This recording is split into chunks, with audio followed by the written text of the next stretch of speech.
लोकसभा चुनाव में 25 मई की वोटिंग के लिए आज प्रचार खत्म हो गया। इसी के साथ दिल्ली की 7 सीटों पर भी शोर थम गया। दिल्ली में प्रचार के आखिरी दिन एक बार तो लगा कि अमेठी वाली लड़ाई देखने को मिलेगी, क्योंकि राहुल गांधी और स्मृति ईरानी दोनों दिल्ली में थे, लेकिन दोनों ही एक दूसरे की पिच पर नहीं आए, दूर दूर से लड़े। राहुल गांधी ने दिल्ली में अपना last day campaign Dilshad garden में कन्हैया कुमार के लिए वोट मांगकर शुरू किया। दिल्ली के पूरे प्रचार में राहुल गांधी और अरविंद केजरीवाल एक बार भी साथ नहीं आए, लेकिन यहां मंच के बैनर पर दोनों साथ थे। हालांकि मंच और सामने भीड़ में कांग्रेस ही थी। राहुल ने भाषण में संविधान को बीजेपी से खतरे वाली बात दोहराई। पूरा भाषण प्रधानमंत्री मोदी पर फोकस रखा।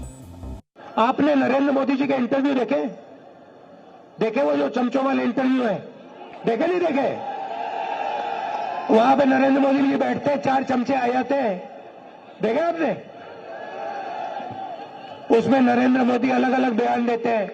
उनसे पूछा, वो एक चमचे ने पूछा, मोदी जी, हिंदुस्तान में अमीर लोग अमीर होते जा रहे हैं, गरीब लोग गरीब होते जा रहे हैं, आपकी इस पे क्या राय है? नरेंद्र मोदी जी ने 30 सेकंड सोचा,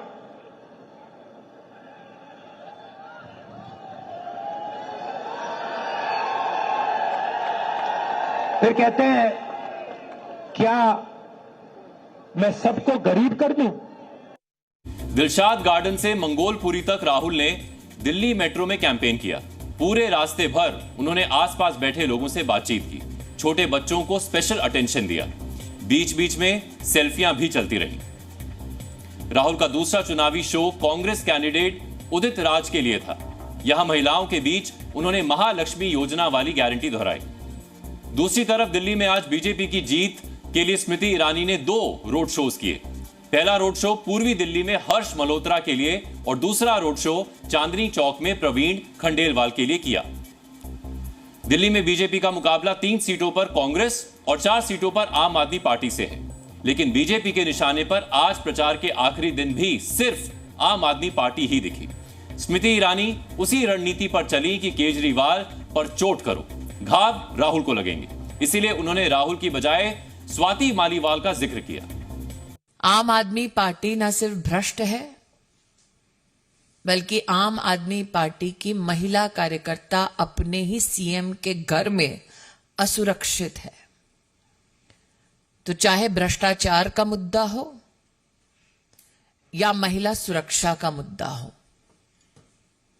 आपने जिनका उल्लेख किया वो तो प्रथम व्यक्ति हैं जो सार्वजनिक इस विषय पर बोल रही हैं। मेरी अपील है, दिल्ली की जनता मनीष सिसोदिया जी के संदर्भ में जो हाईकोर्ट का जजमेंट आया वो भी पढ़े, और दिल्ली की जनता ये भी पूछे कि अगर दिल्ली के मुख्यमंत्री के घर में महिला असुरक्षित है तो वो देश में महिला सुरक्षा पर टिप्पणी किस मुंह से कर रहे हैं? कह सकते हैं कि राहुल गांधी और स्मृति ईरानी दिल्ली की लड़ाई में आमने सामने तो आए, लेकिन फिर एक दूसरे को बाईपास करके निकल गए। यही अमेठी में भी हुआ था, जब दोनों का एक बार फिर सामना नहीं हुआ था। रायबरेली में भी यही था। जब स्मृति ईरानी प्रचार के लिए गई थी तब राहुल नहीं थे, जब राहुल थे तब स्मृति नहीं थी। आपको इलेक्शन कमीशन की वेबसाइट से बस ये पता करना है कि जैसे भड़काऊ बयानों को लेकर कड़े नियम है, क्या वैसे ही चुनाव प्रचार में किसी को चिढ़ाने पर भी है क्या? हमें उम्मीद है कि आप जरूर सर्च करेंगे कि इस पर मॉडल कोड ऑफ कंडक्ट में कुछ है या नहीं, क्योंकि किसी को चिढ़ाने वाले एलिमेंट की पहली बार चुनाव प्रचार में एंट्री हुई है। आरजेडी नेता तेजस्वी यादव को आप बेझिझक चिढ़ाने वाली राजनीति का कंटेंट क्रिएटर कह सकते हैं। तेजस्वी ने बीजेपी को चिढ़ाने के लिए अब केक वाला वर्जन पेश किया है। एक बार फिर उन्होंने हेलीकॉप्टर में यह वीडियो बनाया है, जिसमें अपने सहयोगी मुकेश सहनी के साथ बिहार में 200 रैलियां कंप्लीट करने की खुशी में एक केक काटा, उसका वीडियो बनाया और फिर बीजेपी जेडीयू के लिए रिलीज कर दिया। हम आपको बताएंगे कि इस केक सेलिब्रेशन पर बीजेपी या जेडीयू चिड़ी भी या नहीं चिड़ी, लेकिन उससे पहले तेजस्वी यादव के चिढ़ाने वाले तीनों हेलीकॉप्टर कंटेंट देखिए। तेजस्वी ने पहला वीडियो 8 अप्रैल को बनाया था, जिसमें वो हेलीकॉप्टर में मछली खा रहे थे। क्योंकि ये वीडियो नवरात्र के अगले दिन पब्लिक डोमेन में आया था। फिर तो आपको पता ही है कि कितना विवाद हुआ था।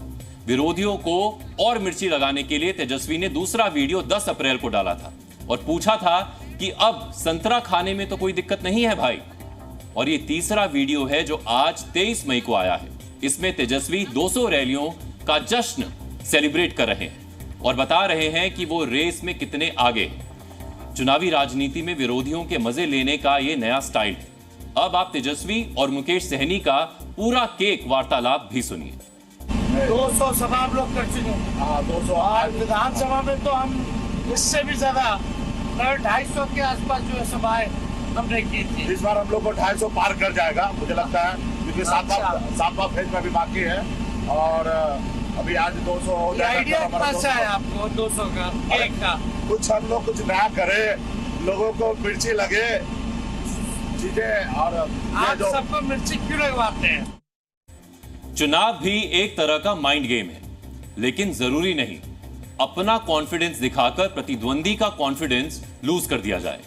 नादानी में लोग ऐसी हरकतें करते हैं। भाई दिन कितने बचे हैं और ऐसे में थोड़ा सा सब्र। और 23 तारीख आज हो चुकी है और महज 4 तारीख को परिणाम आ जाएंगे। 4 तारीख को पता चल जाएगा कि मिर्ची किसको लगी। काहे को मिर्ची लगेगी? और 200 सभा करें या 300 सभा करें, उससे क्या होता है? सभा में हम सुने हैं उनके पिताजी के गए मंच पर और उसमें चक्का था, उनको कहें कि जिसके हाथ में चक्का उसकी जीत पक्का, हो गया।